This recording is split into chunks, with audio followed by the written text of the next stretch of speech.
Well, here we are again, folks. This is Brother Peter with tidbits from the Word. So proud to be with you again today. Isn't the Lord wonderful? I did an excerpt on Ain't God Good just a little while ago.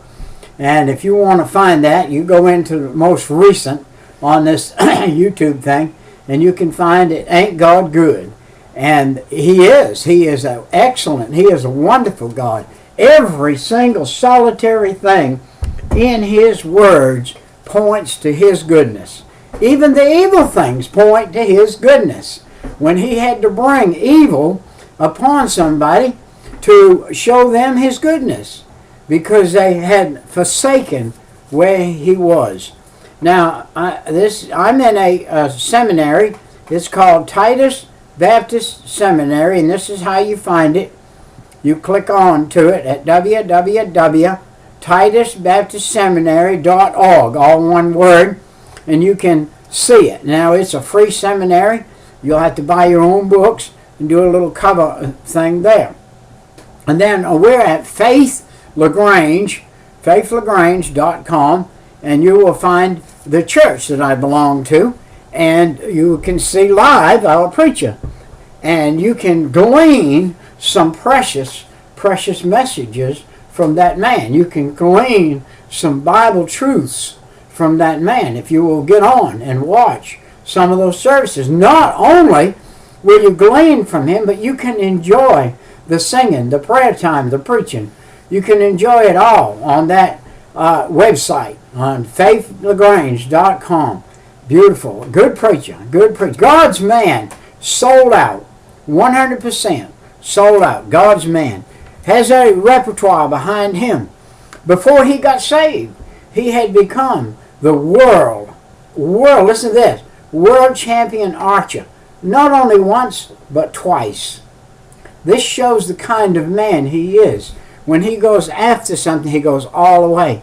When God got a hold of him and called him, he laid down the archery. He laid down many of the things that he could do and took up the gospel. And now he is in the gospel. He is running with the gospel just like he did with the archery.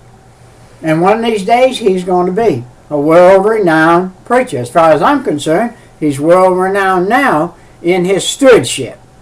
He is a very, very stewardess person. It would not hurt you to get on that website, to go to church with him, in between your own church, and follow the teaching he has. We are going to get in Psalm 105 today, and we're going to look at some things. In 105, we see some things that are written to us. It's the exhortation. 105, 1 through 6 is an exhortation from God to His people. A call to rejoice, 1 and 2. Let's look at that. 105, 1 and 2. Oh, give thanks unto the Lord. Call upon His name. Make known His deeds among the people. Sing unto Him. Sing psalms unto Him. Talk ye of all His wondrous works. Wow. Do you know that these psalms were sang? Did you know before they had the opportunity to write these psalms down, the only way they had to pass them down were they were songs. They were written as hymns, and they sang them. And if we had the dialect of the Jewish people, we could sing too all of these things. I had a good friend. His name is Brother Lester Roloff. Now, Brother Lester Roloff can open the Bible anywhere and sing it. He could sing it out just like the Israelite children did. And he had the voice to do it with. And so we see another thing here.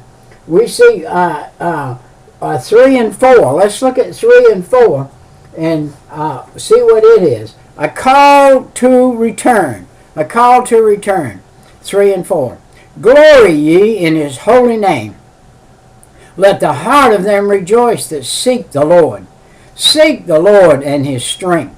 Seek His face evermore. If there ever was a time we need Psalm 105, it's today. We need to return. We need first, first thing I said, we need first. And that is we need to to rejoice in the Lord. And then we need to return to what keeps us rejoicing. And 105 is the answer to keep us rejoicing. A call to remember, 5 and 6. Let's look at that. Remember his marvelous works that he hath done, his wonders and his judgment of his mouth. O ye seed of Abraham, his servant, ye children of Jacob, his chosen. Wow. Do you see how many things that he says in that verse? I have a breakdown of that verse, and it covers a page of writing. That he's talking about the seed of Abraham. When we go back, where Abraham was called out of Ur. And then we find his seed, the children of Jacob. And we find those in here. And then we find those things that God says that he had for us. And then let's look at 5 and 6. A call to remember. 5 and 6. Remember his marvelous works that he hath done, his wonders, his judgment of his mouth. O ye seed of Abraham, remember them. Wow. And then we're going to go to 7, between 105, verse 7 through verse 15, is the exhortation of God. How he decreed the provision of the covenant. Let's look at verse 7.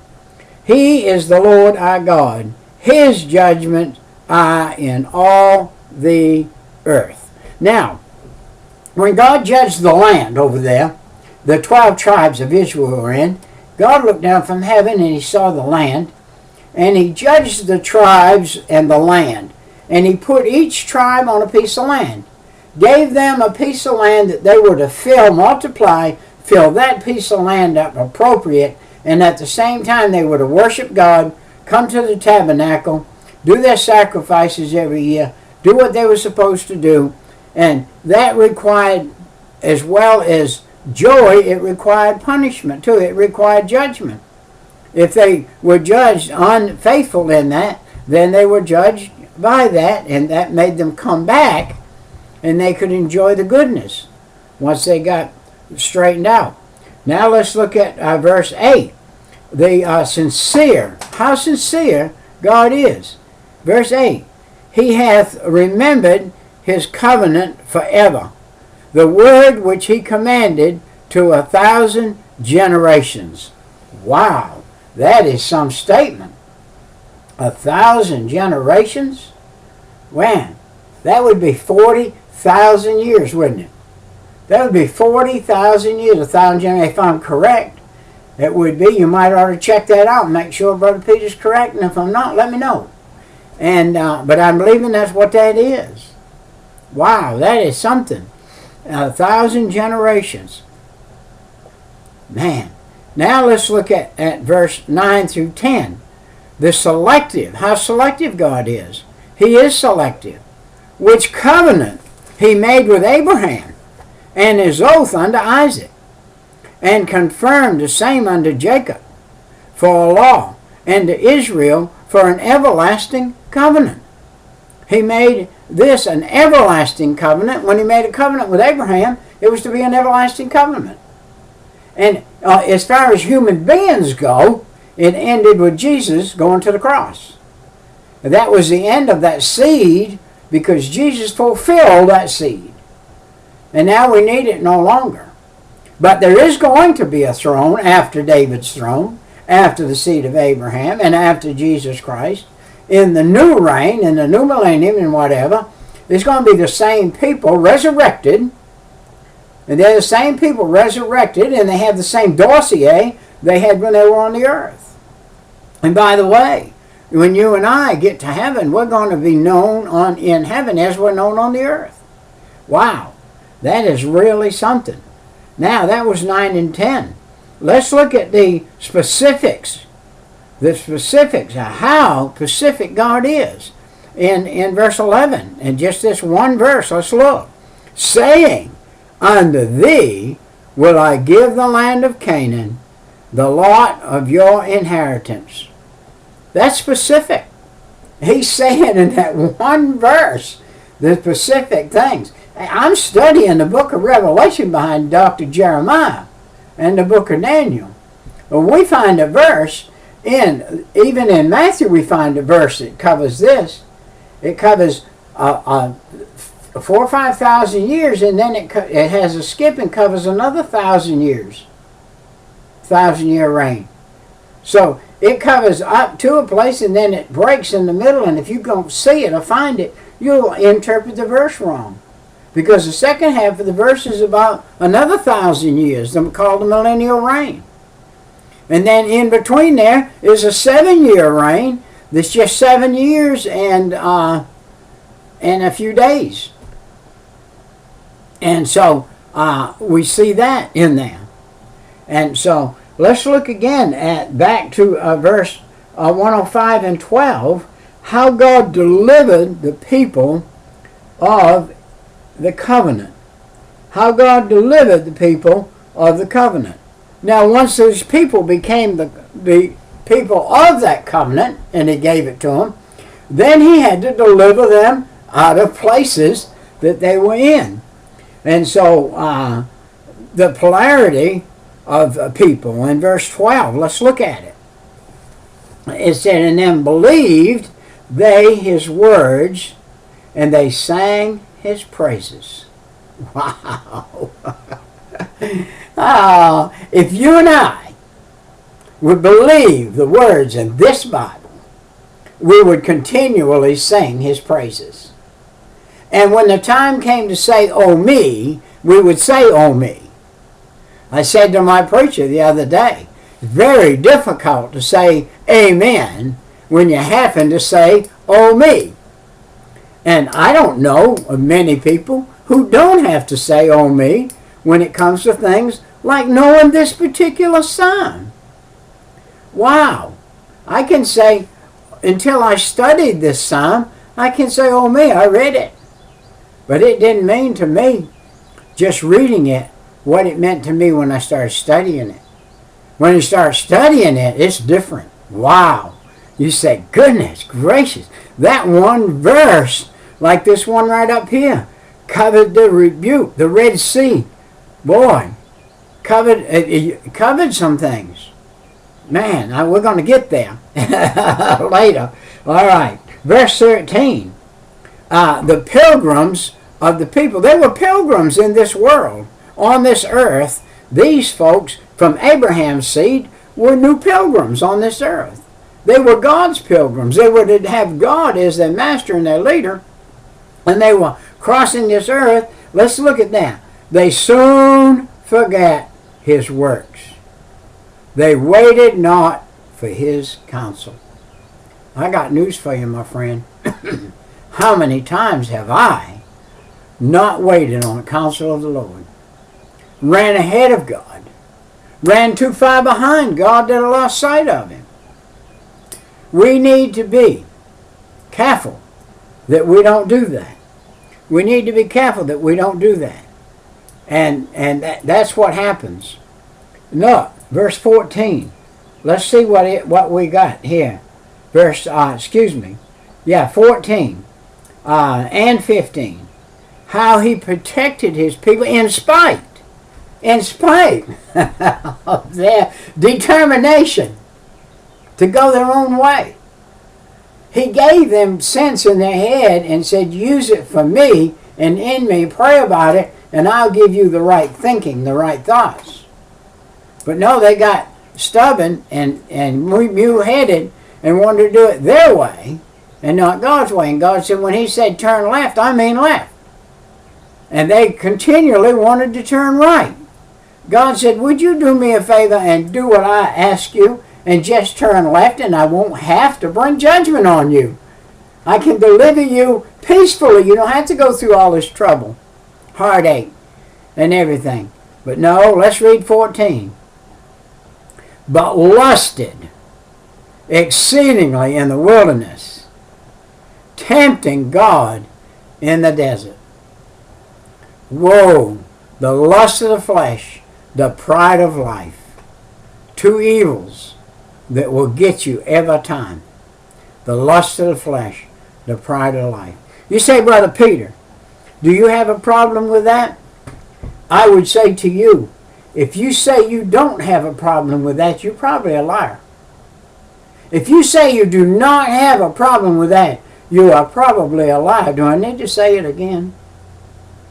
We all have a problem with the lust of the flesh. I don't know what it is in your life. I like these things. This is Coca-Cola. If I drank so many of them that it hurt my flesh, hurt my body, then it would be a bad lust. Now, it probably is a bad lust anyway. My mother thinks it is. My mother went to the grave thinking Coca-Cola was worse than alcohol. She wouldn't put a drop of it in her mouth if you paid her. And so, different things to different people are different things. But if God says to you, this is not right, then you'll be in trouble. And 15 goes along with 14. And he gave them their request, but sent leanness unto their souls. They wanted meat. They were eating angel food. I probably would have got tired too. I would have got sick of eating the same thing every day. But the thing that they were eating every day kept them healthy, wealthy, and wise. But no, they wanted meat. God sent them quail. He sent it to them all right. They ate it until it puked it out of their nostrils and gagged on it. Couldn't stand it anymore. I'm sure they were saying to God, get these quails out of here. We'll go back to the manna you gave us and we'll not complain anymore. But see, that lust that they had for that. Let's look now at verse 16 through 25. Israel's exile. They were put into exile, and the divine purpose of that exile. There was a divine purpose in that exile. And let's take a look at that. And that is in that divine exile was started with Joseph and ended up in Egypt. They ended up in Egypt. And they're going to ended up getting delivered from Egypt. But we have in this psalm, we have a story. If we'll read this psalm, do you know how the children of Israel came about? They came from Abraham. Here they come down through now. And now they're coming down. And here comes Joseph along. And we're going to read right here in this 16 through 25. Let's read it. They envy Moses also in the camp, and Aaron the saint of the Lord. The earth opened and swallowed up Dathan and covered the company of Aaron. Now you remember when Moses came down off the mountain, that Aaron was worshiping the golden calf. And God said, through Moses, he said, I'm going to draw a line in the sand. If you're going to serve God, you step on this side. And if you're not going to serve God, you step on that side. And those that stepped on that side, the earth opened up, swallowed them down into hell, the Bible said, alive. They got the beginning of everlasting punishment through a desire to serve the flesh and to be self-willed. And they said, no, we're not going to serve this God, Moses, anymore. We're going to serve this golden calf. We're going to serve we're going to serve another God. We're going to serve the God of ourselves, a God of pleasure. We like this dancing naked and running with everybody's wife, and everybody's wife run with us, and all of this, and the whole place desecrated. Oh, we like this. This is how we want to go. Moses said, okay, you can go that way. You stand on that side of the line, and I will stand on this side, and I see what God thinks about it. Whoa. You know what God thought about it? He opened up the earth and swallowed them whole into hell, alive. Now let's look at verse 17. The earth opened and swallowed up Dathan and covered the company of Abraham. And a fire was kindled in their company, and the flame burned up the wicked. They made a calf in Hebron and worshipped the molten image. And they changed their glory into similitude of an ox that eateth grass. They forgot God, their Savior, which had done great things in Egypt, wondrous works in the land of Ham, and terrible things by the Red Sea. Therefore he said that he would destroy them, had not Moses, his chosen, stood before him in the breach to turn away his wrath, lest he should destroy them. Yea, they despised the pleasant land. They believed not his word, but murmured in their tents, and hearkened not to the voice of the Lord. Verse 25. So we saw between verse 16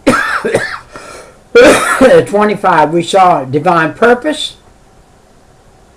We saw a divine process.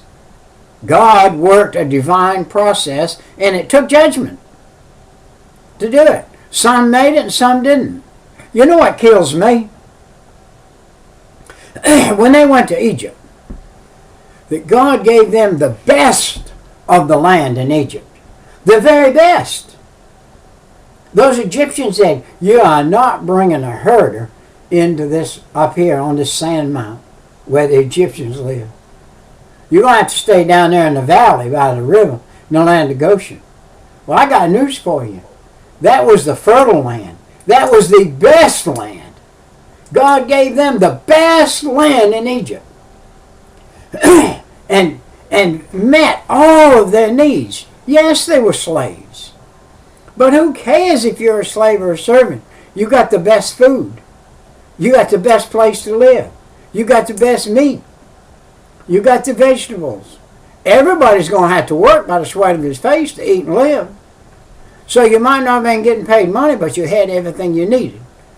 Do you need any more than what you need? No, you don't. Our world today has gone crazy and thinking we need the lust of the flesh and that we need more than we need. And we don't need it. So let's get back in the book. They were Jacob's descendants into Egypt. Joseph's descendants into Egypt. Israel, Exodus is from Egypt. Now we find this in this Psalm, verse 26. Let's look at it.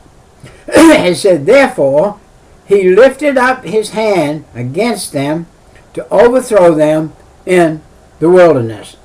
And you're going to see that he's going to bring them, he brought them out of Egypt, put them in the wilderness.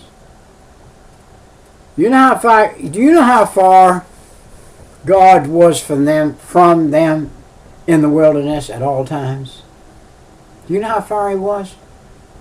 He was a cloud by day that kept them from burning up. And he was a pillar of fire by night that kept them from freezing to death. That's how close he was. And they didn't realize that their murmuring was being heard by God in the cloud. They didn't realize at night when they were doing atrocious, evil things that God was right there in that fire. He was there. By the way, he hasn't gone anywhere. He's still here today. He's still overseeing things today. Wow. We live in a dangerous life when we live in rebellion to God. Okay. Verse, and they descended into Egypt in verse 23. Let me see where we are. 23. Okay. We're going to 27. I've just skipped over. I'm already over there. And the miraculous involved 27 through 36. The purpose in verse 27. Let's look at it. to overthrow their seed also among the nations, and to scatter them in the lands. This is what rebellion brought. This is what pride brought. This is what the desire to follow other than God brought. That they were going to be scattered into the other lands. And verse 28, and it's about their particulars. In 28, they joined themselves also unto Baal and ate the sacrifice of the dead. What was the sacrifice of the dead? That was the people that were going to die and go to hell and were sacrificing to another god, Baal. And that was what they were doing. They got to doing opposite from what God wanted, and they started whittling out a little wooden god and bowing down to it. And they started making an iron god and bowing down to it. Something that never did anything. They made with their own hands. They joined themselves also to Baal, sacrificed unto the dead. Thus they provoked him to anger with their invocations, and that plague break it upon them. Verse 29. And verse 29 shows us something right here that we need to see, that their purpose and their particulars was opposite from God. Let's read verse 30. Then stood up Phinehas and executed judgment, so that the plague was stayed. Now remember, Hophni and Phinehas were the priest's sons. They both ended up in a wicked place, but right here they were used. And that was counted unto him for righteousness unto all the generations evermore. Wow. That is a statement right there that I'm going to have to dig into and really study that verse. Because of what he said, I was under the impression that he got an evil death. But here it says that the statement that he made was righteousness forevermore. They arranged him also at the waters of strife, so that it went ill with Moses for their sakes. Wow.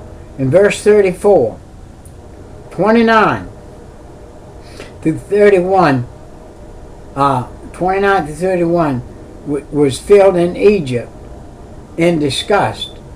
And 32 through 33 was filled in Egypt with dread. Let's read 32. 33, because they provoked his spirit, so that he spake undivisedly with his lips. And let's see what 35 says here. 35 says, but were mingled among the heathen and learned their works. And they served their idols, which were a snare unto them. And 37 is the involvement of the mandate of the involvement that they were doing. Yea, they sacrificed their sons and their daughters unto devils. You remember it talked about that standing up God that they had his two arms out. I think his name was Moloch. And they had fire burning unto him day and night. And that pan in front of his arms, his hands out there, were red hot.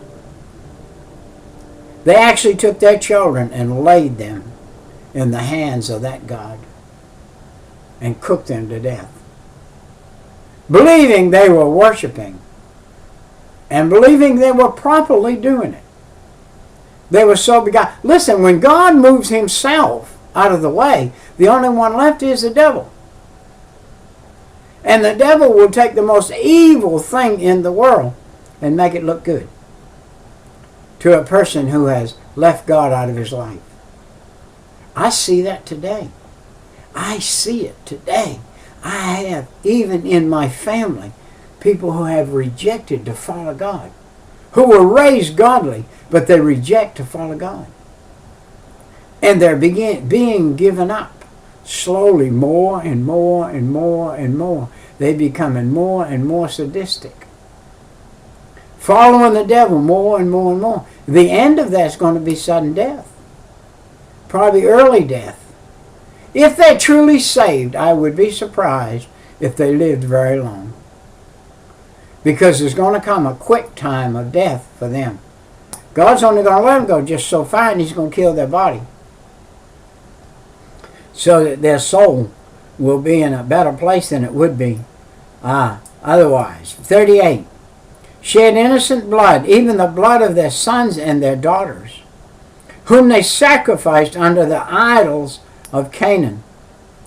And the land was polluted with defiled blood, a blood that was, thus they were defiled with their own works, and went a-whoring with their invocations. Man, what man won't do when he gets separated from God. There is nothing man won't do when he gets separated from God. That's why God had to come down here with the flood in Noah's day and do away with a bunch. Everybody but 8 people had given up themselves to vile lust. Now we're going to see Israel's experience, 39 through 41. 39 through 41, we've skipped something here. I have skipped something here. I have skipped 37 and 38. Have I not? 35 was they mingled among them. 37, 38. Yea, they sacrificed their sons. No, I got it. And shed the innocent blood. Okay. Let's go to 39 then. Thus were they defiled with their own works, and went whoring among invocation. Verse 40. Therefore was the wrath of the Lord kindled against His people, insomuch that He abhorred His own inheritance. Wow. Do you know that just before a minute ago, I talked about some in my own family? My own family that are my own inheritance. And I abhor their ways. I abhor their ways. I love them as people, but I abhor their ways. And that's what God said. And He gave them under the hand of the heathen, and they that hated Him ruled over them. And their enemies also oppressed them, and they were brought into subjection under their hand. Wow. We see that God's remembering His promise. He's redeeming His promise. The land was given to Israel. And He is going to make, before we end up here, a remarkable provision. Let's look at this. 43. Many times did He deliver them, but they provoked Him with their counsel, and were brought low for their iniquity. Nevertheless, He regarded their affliction when He heard their cry. And He remembered from them His covenant, and repented according to the multitude of His mercies. He made them also to be pitied of those that carried them captive. Save us, O Lord our God. Gather us from among the heathen, to give thanks unto Thy holy name, and to triumph in Thy praise. Blessed be the Lord of Israel, from everlasting to everlasting. Let all the people say, Amen. Praise Thee, Lord. What a sign. What a sign. And listen, there are 6 or 8 paragraphs of study with every verse. And all I did was hit the peak of it. I've got the study, but I just hit the peaks of it. This is good, this study. And how God went ahead, came back, and brought His real purpose back into place. I don't know how to put the title on this excerpt, except that the Jewish people of this world today could fall into the same place that Gentiles are if they cared to. All they'd have to do is read this and see how God would instate them and reinstate them as their land, as Zion, as their land. And I know many of them are Zionists, but they're not God. They're not God lovers. They love their land, but they've left God out. So we need them to pick up God again, and when He restores them to their land, He could have what He wanted to. Listen, our time is not at the hour yet. On the other hand, we're not going to go any deeper in this. If I do, I would have to take 6 hours of 7 hours to break these 48 verses down. It would take 6 or 7 hours of talking on this YouTube to bring to fruition all of those things that between these verses they did. When it mentions a place in one of these verses, it covers a whole section of Bible. And then the next verse covers another section of Bible. The next verse covers another section of Bible. The next verse covers another section of Bible. These 48 verses cover the 400 years. Covers 400 years of time in these 48 verses. And we can't bring it all in just a half hour or so. And so our time is up. But isn't this good? Isn't this good? That we see that Numbers, Deuteronomy, Ezekiel, Leviticus, Judges, the spoilers and the destroyers. We go all the way to the New Testament, to Jude 2 and 16, Nehemiah, Zechariah, Ezra, 1 Chronicles, 2 Chronicles. Let's see what else we see right here. Look at this in the study. Do you have a Bible, a good Bible? Do you have a King James Version Bible with center references? This psalm has got so much in it, it's unreal. By the way, there are only 44 verses in here. I got over in to the wrong chapter in this study. I got over into 106. I've got a Bible with very thin pages, and I got over into 106. But we see the election and the exhortation in Deuteronomy for Israel. We see the cooperative program for Israel in Isaiah and Deuteronomy, all the way into the New Testament. We see it Leviticus, Kings, and Daniel, Ezekiel, Psalms, Nehemiah, Isaiah. We see all of these things all the way through in this psalm in other books. In other books. Verse 45, they that might observe His statutes and keep His law, praise ye the Lord. Wow. Well, I'll see you next time. This is Brother P with Tidbits from the Words. Bye-bye.